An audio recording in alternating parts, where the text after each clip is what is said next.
हसन चला मज चोइए। मम्मा तू बन जाओ। हाँ मामा तू मत जाओ, मैं बंदा पाना। तू वंडा पाएगा नू? हाँ, चल पा। तो मामा तू दूध जो। पहले नू वंडा में पाना फिर। मामा दूध तो या आ केड़ी मज नू पाना है वंडा? भर के पाई डब्बा, डब्बा भर के पाई। मामा डब्बा जब बंदा डब्बा भर के पाई, भर के देने एक मिनट ले ए चल आ एक डब्बा पा के आ लू। मामा चुक आ वाली मज नू पानी। मामा मामा तू दूध जो, मैं बन दू। हाँ तो दूध जो तू। आहो मैं चोनी, तू पहले पा तो सही ना, वंडा खाएगी तो दूध देगी ना। ओए बंदा खा ले। आगे करके खा, आगे करके ए ऐसे कह ले ना। मामा ये और खाने बंदा करो। भर के डब्बा एक होर लिया ना पहले आ 60 सारा। चा एक डब्बा और लिया कर,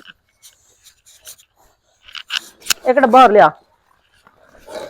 ले यार दे मैं भर के दे। मामा मामा तेन दूध चोना आंदा है? मामा ये पूरा पा दो। पूरा भरदा? हाँ चल पूरा करो। चल बस चल बस कर दो। सट क्या? मामा ओ बस कर दो। नहीं एक डब्बा और पाना नु। और पाना? हाँ एक डब्बा और पाना। इत्थे ते ना लुद्दी जाए, देखो इत्थे ते ना खादा जाए। मामा आहो